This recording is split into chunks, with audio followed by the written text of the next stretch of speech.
this stuff has happened for him so quick, you know. It's like every time I talk to him, there's a new sponsor and there's a new accomplishment that he's checked off. It seems like it's happened so fast this year and last year, but I mean, it's been a long time coming. Not a lot of riders come from Ontario and make it very far, so it kind of shows us like anyone can really do it, just gotta work hard at it.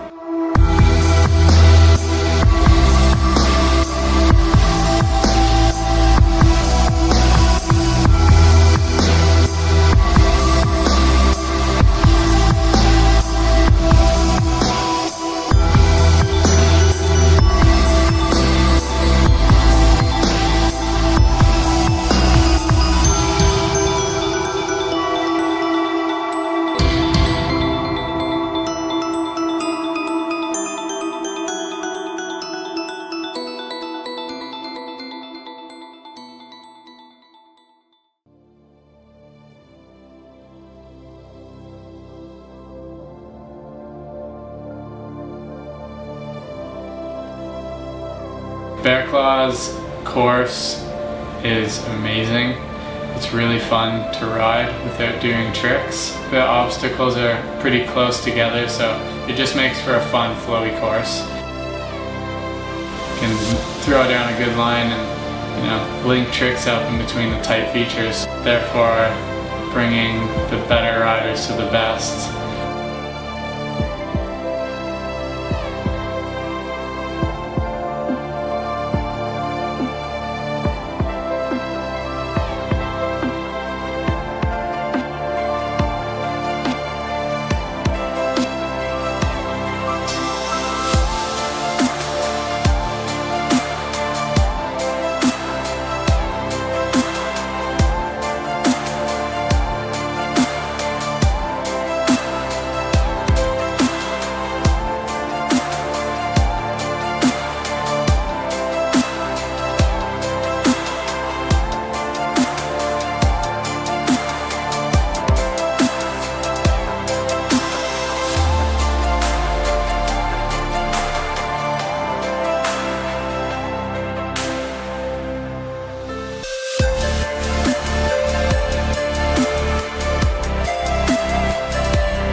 It was another second place event. It was the biggest prize purse that I've gotten this year on the coolest course built by, you know, Darren.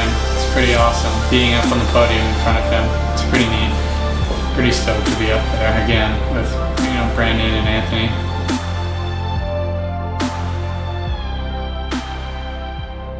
That was like my biggest goal this year, to get an invite to Crankworx. So I got the invite back to Claymore, and you know, I've been thinking about it ever since. So I'm stoked to be going to Whistler again, second time in Whistler, and yeah, I'm stoked.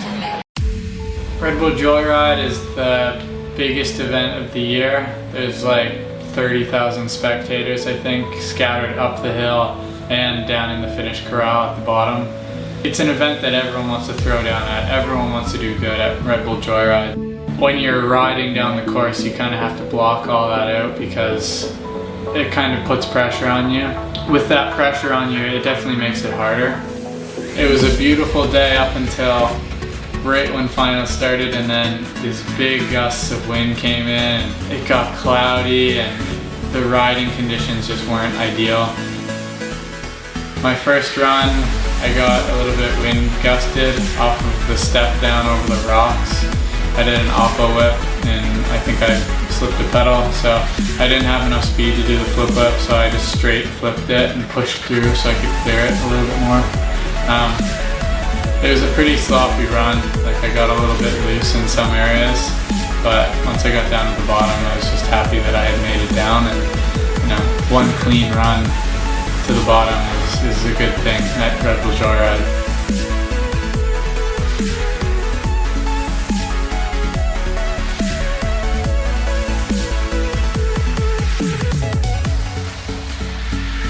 Up on my second run, I dropped in, did the same run, but on the flip whip I went too fast. I guess I was expecting to fight the wind a bit and, you know, overcooked it and had to loop out and throw my bike.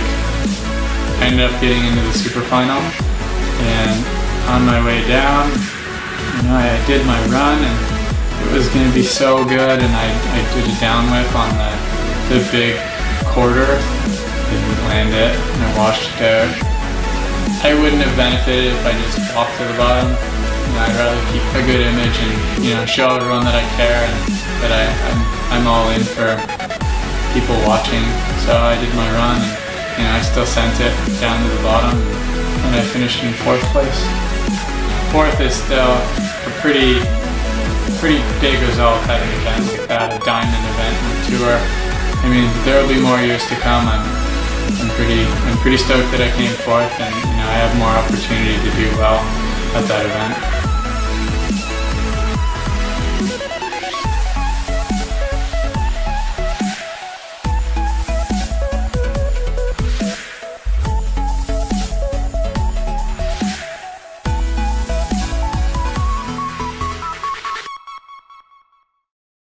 4th place, crashed on my run, crashed on 2 out of the 3 runs, but I made it in a super final, and whatever, I'm down here, it's good. Came 4th, just off the podium, so I'm happy.